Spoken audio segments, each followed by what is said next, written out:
وقال الذين كفروا لن نؤمن بهذا القرآن ولا بالذي بين يديه ولو ترى إذ الظالمون موقوفون عند ربهم يرجع بعضهم إلى بعض القول يقول الذين استضعفوا للذين استكبروا لولا أنتم لكنا مؤمنين۔ یہ کافر کہتے ہیں کہ ہم ہرگز اس قرآن کو نہ مانیں گے اور نہ اس سے پہلے آئی ہوئی کسی کتاب کو تسلیم کریں گے۔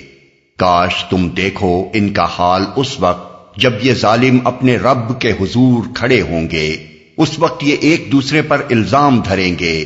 جو لوگ دنیا میں دبا کر رکھے گئے تھے وہ بڑے بننے والوں سے کہیں گے کہ اگر تم نہ ہوتے تو ہم مومن ہوتے، نہ اس سے پہلے آئی ہوئی کسی کتاب کو تسلیم کریں گے۔ مراد ہیں کفار عرب جو کسی آسمانی کتاب کو نہیں مانتے تھے۔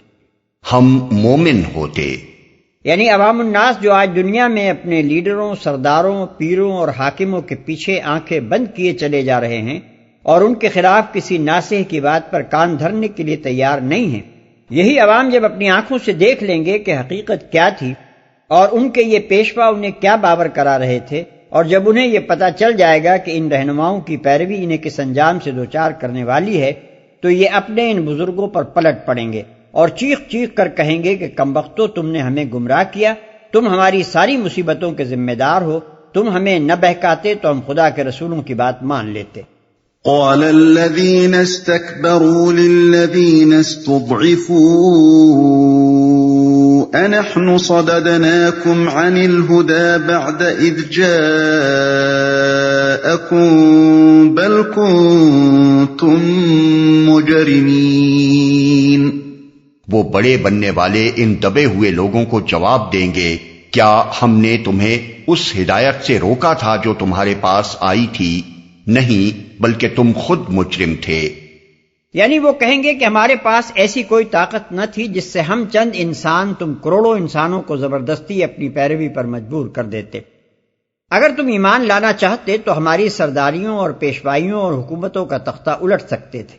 ہماری فوج تو تم ہی تھے، ہماری دولت اور طاقت کا سرچشمہ تو تمہارے ہی ہاتھ میں تھا، تم نذرانے اور ٹیکس نہ دیتے تو ہم مفلس تھے، تم ہمارے ہاتھ پر بیعت نہ کرتے تو ہماری پیری ایک دن نہ چلتی، تم زندہ باد کے نعرے نہ مارتے تو کوئی ہمارا پوچھنے والا نہ ہوتا، تم ہماری فوج بن کر دنیا بھر سے ہمارے لیے لڑنے پر تیار نہ ہوتے تو ایک انسان پر بھی ہمارا بس نہ چل سکتا تھا۔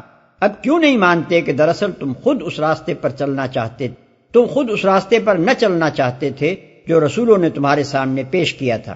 تم اپنی اغراض اور خواہشات کے بندے تھے اور تمہارے نفس کی یہ مانگ رسولوں کی بتائی ہوئی راہ تقویٰ کے بجائے ہمارے ہاں پوری ہوتی۔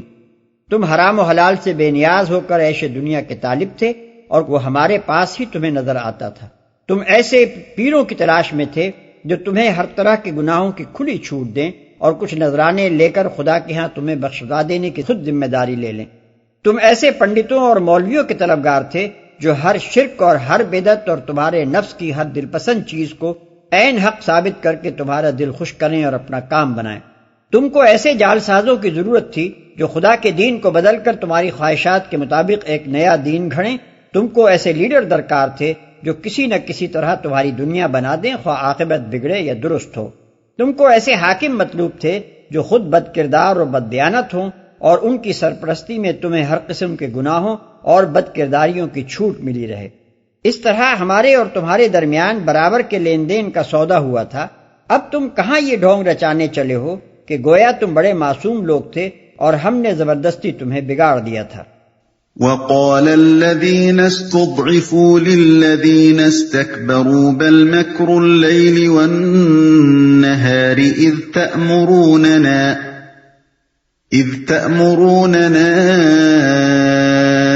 أن نكفر بالله ونجعل له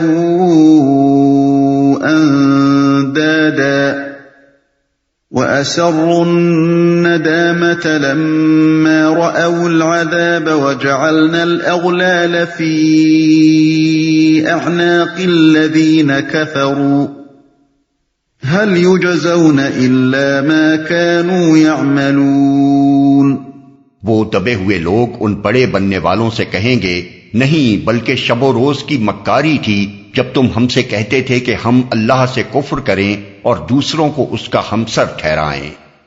آخر کار جب یہ لوگ عذاب دیکھیں گے تو اپنے دلوں میں پچھتائیں گے اور ہم ان منکرین کے گلوں میں توق ڈال دیں گے۔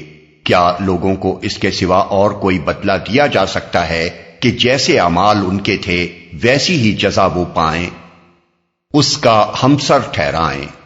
دوسرے الفاظ میں ان عوام کا جواب یہ ہوگا کہ تم اس ذمہ داری میں ہم کو برابر کا شریک کہاں ٹھہرائے دے رہے ہو؟ کچھ یہ بھی یاد ہے کہ تم نے اپنی چال بازیوں، فریب کاریوں اور جھوٹے پروپیگنڈوں سے کیا طلسم باندھ رکھا تھا، اور رات دن خلق خدا کو پھانسنے کے لیے کیسے کیسے جتن تم کیا کرتے تھے۔ معاملہ صرف اتنا ہی تو نہیں ہے کہ تم نے ہمارے سامنے دنیا پیش کی اور ہم اس پر ریجھ گئے، امر واقعہ یہ بھی تو ہے کہ تم شب و روز کی مکاریوں سے ہم کو بیوقوف بناتے تھے، اور تم میں سے ہر شکاری روز ایک نیا جال بن کر طرح طرح کی تدبیروں سے اللہ کے بندوں کو اس میں پھانستا تھا۔ قرآن مجید میں پیشواؤں اور پیرووں کے اس جھگڑے کا ذکر مختلف مقامات پر مختلف طریقوں سے آیا ہے۔ تفصیل کے لیے یہ مقامات ملاحظہ ہوں۔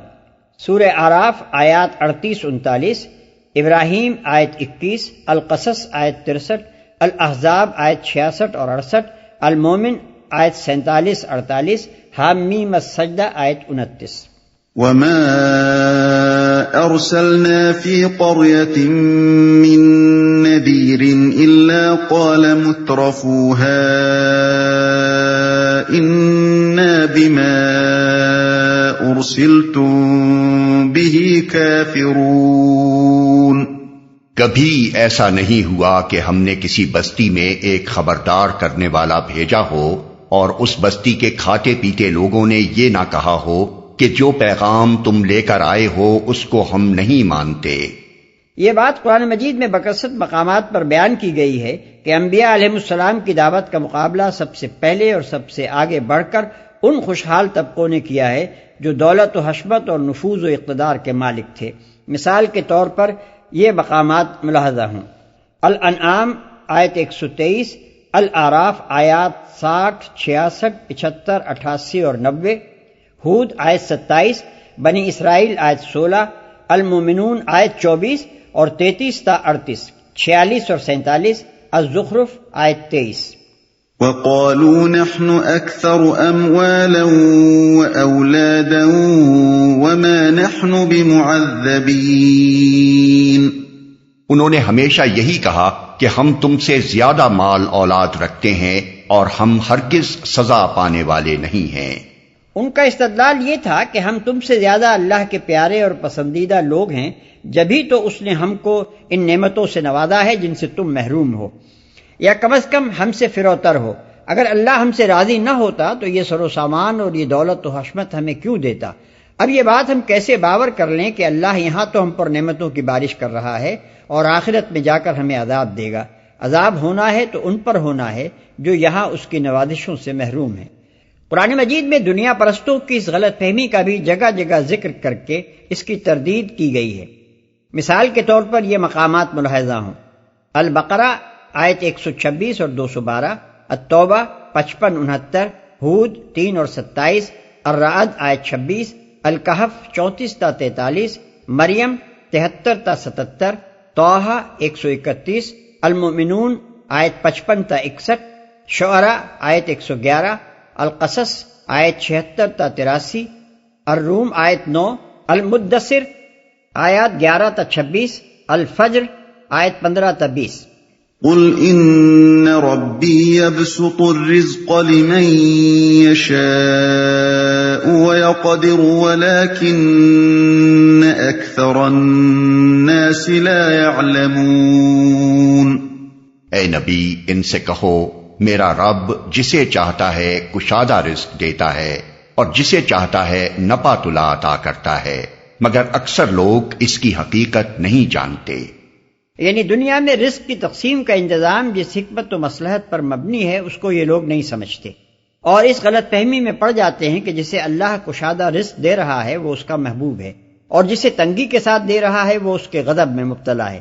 حالانکہ اگر کوئی شخص ذرا آنکھیں کھول کر دیکھے تو اسے نظر آ سکتا ہے کہ بسا اوقات بڑے ناپاک اور گھناونے کردار کے لوگ نہایت خوشحال ہوتے ہیں، اور بہت سے نیک اور شریف انسان جن کے کردار کی خوبی کا ہر شخص معترف ہوتا ہے تنگ دستی میں مبتلا پائے جاتے ہیں۔